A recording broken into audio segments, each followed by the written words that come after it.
Hello and I welcome you to our channel Spirit of Imbibe। आज हम पढ़ेंगे प्रेमचंद की अंतिम एवं प्रसिद्ध यथार्थवादी कहानी कफन। यह कहानी वर्ष 1936 में प्रकाशित हुई। कफन कहानी में मुख्यतः 3 पात्र आते हैं। परिवार का मुखिया है घीसू, उसका पुत्र है माधव और माधव की पत्नी है बुधिया।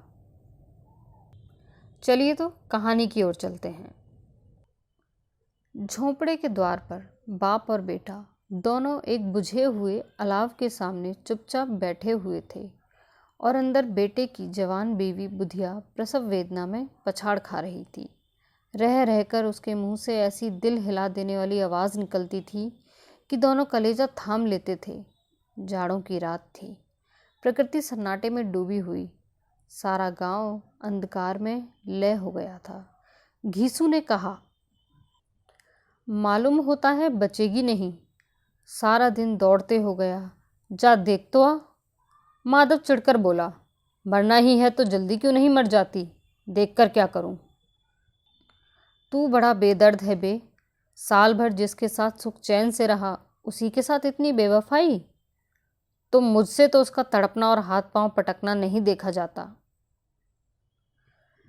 चमारों का कुनबा था और सारे गांव में बदनाम। घीसू एक दिन काम करता तो 3 दिन आराम करता। माधव इतना कामचोर था कि आध घंटे काम करता तो दिन भर चिलम पीता, इसलिए उन्हें कहीं मजदूरी नहीं मिलती थी। घर में मुट्ठी भर भी अनाज मौजूद हो तो उनके लिए काम करने की कसम थी। जब 2-4 फाके हो जाते तो घीसू पेड़ पर चढ़कर लकड़ियां तोड़ लाता और माधव बाजार से बेच लाता, और जब तक वह पैसे रहते दोनों इधर उधर मारे मारे फिरते। गांव में काम की कमी न थी, किसानों का गांव था। मेहनती आदमी के लिए 50 काम थे, मगर इन दोनों को उसी वक्त बुलाते जब 2 आदमियों में से एक का काम पाकर भी संतोष कर लेने के सिवा और कोई चारा न होता। अगर दोनों साधु होते तो उन्हें संतोष और धैर्य के लिए संयम और नियम की बिल्कुल ज़रूरत न होती। यह तो इनकी प्रकृति थी। विचित्र जीवन था इनका। घर में मिट्टी के 2-4 बर्तन के सिवा कोई संपत्ति नहीं। फटे चिथड़ों से अपनी नग्नता को ढाके हुए जिए जाते थे, संसार की चिंताओं से मुक्त। कर्ज से लदे हुए, गालियां भी खाते, मार भी खाते, मगर कोई गम नहीं। दीन इतने की वसूली की बिल्कुल आशा न रहने पर भी लोग इन्हें कुछ न कुछ कर्ज दे देते थे। मटर आलू की फसल में दूसरों के खेतों से मटर या आलू उखाड़ लाते और भून भान कर खा लेते, या 10-5 ऊख उखाड़ लाते और रात को चूसते। घीसू ने इसी आकाश वृत्ति से 60 साल की उम्र काट दी और माधव भी सपूत बेटे की तरह बाप के ही पद चिन्हों पर चल रहा था, बल्कि उसका नाम और भी उजागर कर रहा था। इस वक्त भी दोनों अलाव के सामने बैठकर आलू भून रहे थे, जो कि किसी खेत से खोद लाए थे। घीसू की स्त्री का तो बहुत दिन हुए देहांत हो गया था। माधव का ब्याह पिछले साल हुआ था। जब से यह औरत आई थी, उनके इस खानदान में व्यवस्था की नींव डाली थी और इन दोनों बेगैरतों का दोजक भरती रहती थी। जब से वह आई, यह दोनों और भी आलसी और आराम तलब हो गए थे, बल्कि कुछ अकड़ने भी लगे थे। कोई कार्य करने को बुलाता तो निर्व्याज भाव से दुगनी मजदूरी मांगते। वही औरत आज प्रसव वेदना से मर रही थी और यह दोनों इस इंतज़ार में थे कि वह मर जाए तो आराम से सोएं। घीसू ने आलू निकालकर छीलते हुए कहा, जाकर देख तो क्या दशा है उसकी। चुड़ैल का फिसाद होगा और क्या, यहाँ तो ओझा भी 1 रुपया मांगता है। माधव को बह था कि वह कोठरी में गया तो घीसू आलूओं का बड़ा भाग साफ कर लेगा। बोला, मुझे वहाँ जाते डर लगता है। डर किस बात का, मैं तो यहाँ हूँ ही, तो तुम ही जाकर देखो ना। मेरी औरत जब मरी थी तो मैं 3 दिन तक उसके पास से हिला तक नहीं था, और फिर मुझे लजाएगी कि नहीं, जिसका कभी मुंह नहीं देखा आज उसका उगड़ा हुआ बदन देखूं, उसे तन की सुध भी न होगी। मुझे देख लेगी तो खुलकर हाथ पांव भी न पटक सकेगी। मैं सोचता हूँ कोई बाल बच्चा हो गया तो क्या होगा। सौंठ, गुड़, तेल कुछ भी तो नहीं है घर में। सब कुछ आ जाएगा, भगवान दें तो। जो लोग अभी एक पैसा नहीं दे रहे वे ही कल बुलाकर रुपए देंगे। मेरे 9 लड़के हुए, घर में कभी कुछ न था, मगर भगवान ने किसी न किसी तरह बेड़ा पार ही लगाया। जिस समाज में रात दिन मेहनत करने वालों की हालत उनकी हालत से बहुत कुछ अच्छी न थी, और किसानों के मुकाबले में वे लोग जो किसानों की दुर्बलताओं से लाभ उठाना जानते थे कहीं ज़्यादा संपन्न थे, वहाँ इस तरह की मनोवृत्ति का पैदा हो जाना कोई अचरज की बात न थी। हम तो कहेंगे घीसू किसानों से कहीं ज़्यादा विचारवान था, और किसानों के विचार शून्य समूह में शामिल होने के बदले बैठकबाजों की कुत्सित मंडली में जा मिला था। हाँ, उसमें यह शक्ति न थी कि बैठकबाजों के नियम और नीति का पालन करता, इसलिए जहाँ उसकी मंडली के और लोग गांव के सरगना और मुखिया बने हुए थे, उस पर सारा गांव उंगली उठाता था। फिर भी उसे यह तस्कीन तो थी ही कि अगर वह फटे हाल है तो कम से कम उसे किसानों की सी जी तोड़ मेहनत तो नहीं करनी पड़ती, और उसकी सरलता और निरीहता से दूसरे लोग बेजा फ़ायदा तो नहीं उठाते। दोनों आलू निकाल निकाल कर जलते जलते खाने लगे। कल से कुछ नहीं खाया था, इतना सब्र न था कि ठंडा हो जाने दें। कई बार दोनों की ज़बानें जल गईं। छिल जाने पर आलू का बाहरी हिस्सा ज़बान, हलक और तालू को जला देता था, और उस अंगारे को मुंह में रखने से ज़्यादा खैरियत इसी में थी कि वह अंदर पहुंच जाए। वहाँ उसे ठंडा करने के लिए काफ़ी सामान थे, इसलिए दोनों जल्द जल्द निकल जाते। हालांकि इस कोशिश में उनकी आंखों से आंसू निकल आते। घीसू को उस वक्त ठाकुर की बारात याद आई, जिसमें 20 साल पहले वह गया था। उस दावत में उसे जो तृप्ति मिली थी वह उसके जीवन में एक याद रखने लायक बात थी, और आज भी उसकी याद ताज़ी थी। बोला, वह भोज नहीं भूलता। तब से फिर उस तरह का खाना और भरपेट नहीं मिला। लड़की वालों ने सबको भरपेट पूरियां खिलाई थीं, सबको, छोटे बड़े सबने पूरियां खाईं, और असली घी की चटनी, रायता, 3 तरह के सूखे साग, एक रसेदार तरकारी, दही, चटनी, मिठाई। अब क्या बताऊं कि उस भोज में क्या स्वाद मिला। कोई रोक टोक नहीं थी, जो चीज़ चाहो मांगो, जितना चाहो खाओ। लोगों ने ऐसा खाया कि किसी ने पानी न पिया गया। मगर परोसने वाले हैं कि पत्तल में गर्म गर्म गोल गोल सुवासित कचौरियाँ डाल देते थे। मना करते हैं कि नहीं चाहिए, पत्तल पर हाथ रोके हुए हैं, मगर वह हैं कि दिए जाते थे। और जब सबने मुंह धो लिया तो पान इलायची भी मिली, मगर मुझे पान लेने की कहाँ सूझ थी। खड़ा हुआ न जाता था। चटपट जाकर अपने कंबल पर लेट गया।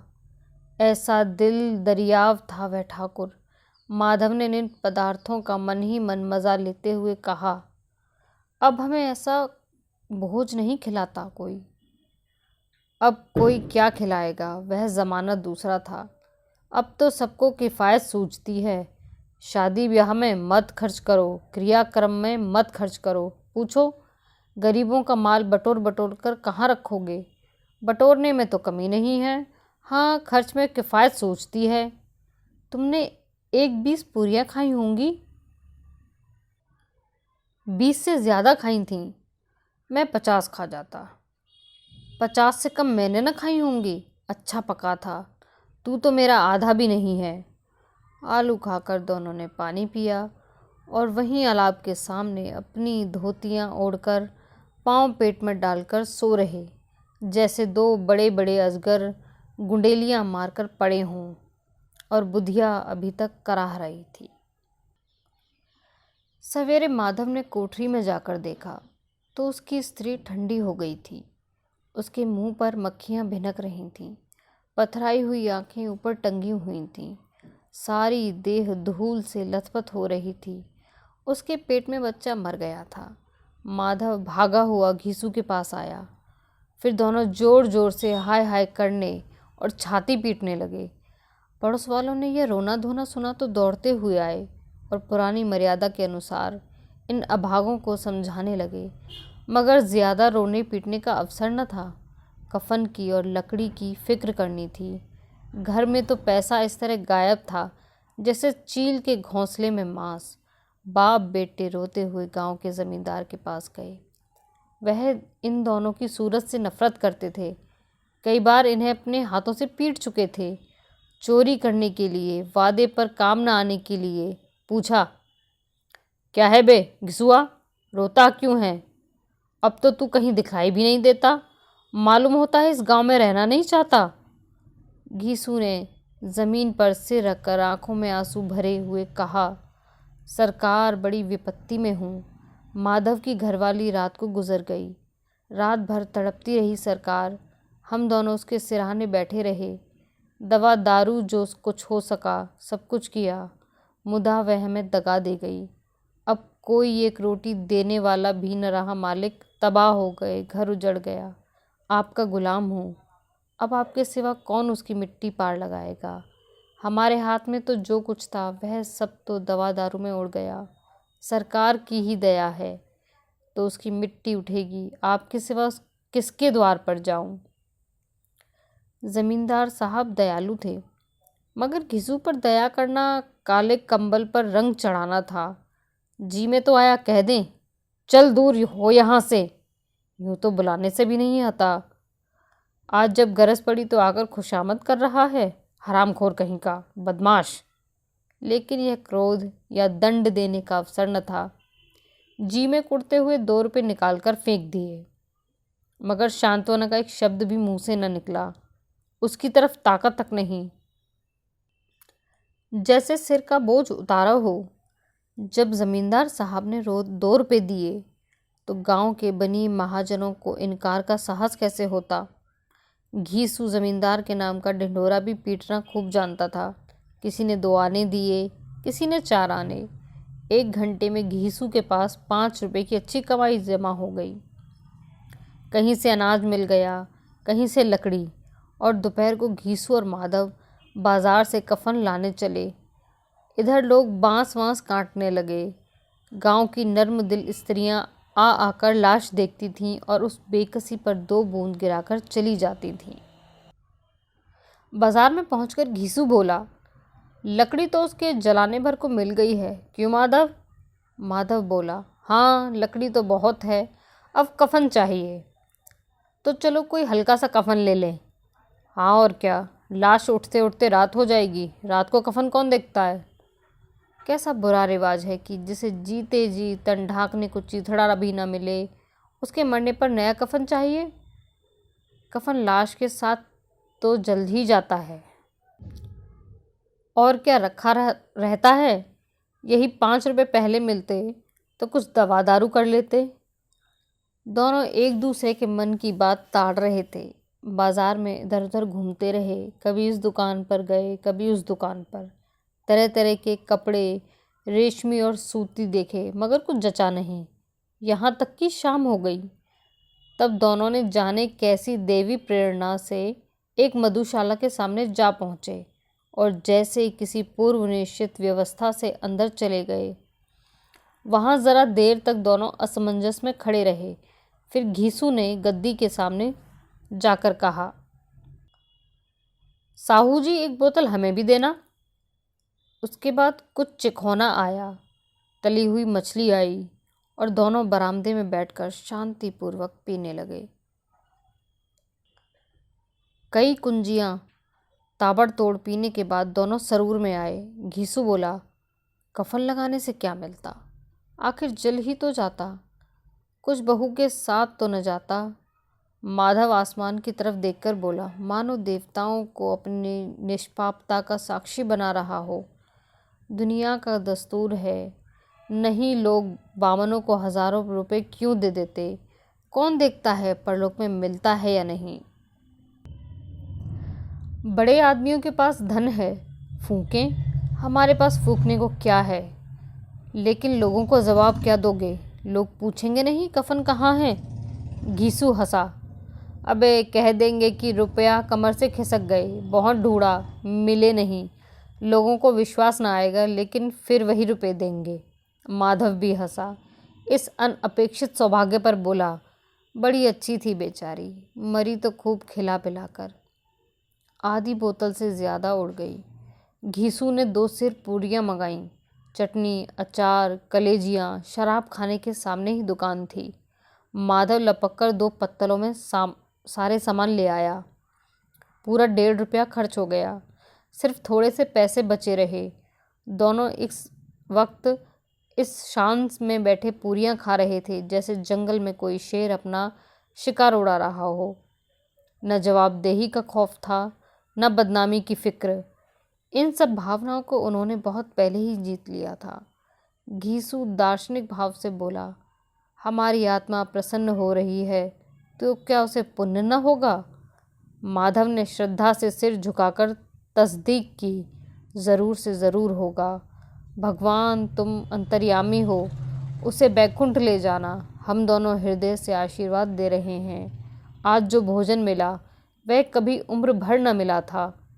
एक क्षण के बाद माधव के मन में एक शंका जागी। बोला, क्यों दादा, हम लोग भी एक न एक दिन वहाँ जाएंगे ही। घीसू ने इस भोले भाले सवाल का कुछ उत्तर न दिया। वह परलोक की बातें सोचकर इस आनंद में बाधा न डालना चाहता था।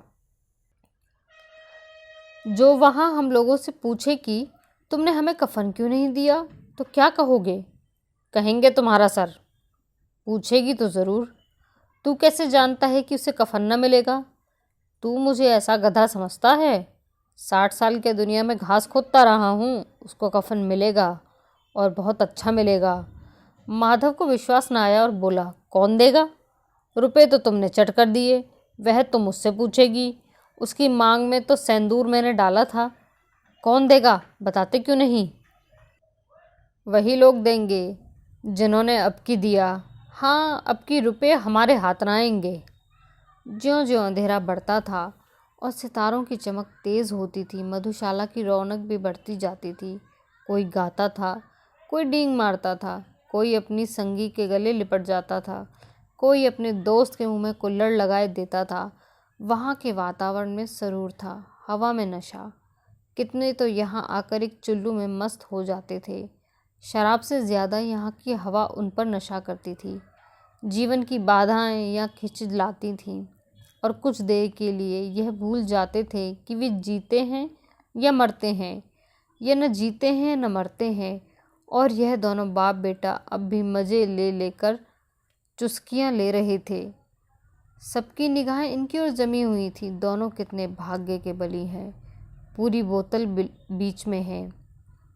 भरपेट खाकर माधव ने बची हुई पूरियों का पत्तल उठाकर एक भिखारी को दे दिया, जो खड़ा इनकी ओर भूखी आंखों से देख रहा था और देने के गौरव, आनंद और उल्लास का अपने जीवन में पहली बार अनुभव किया।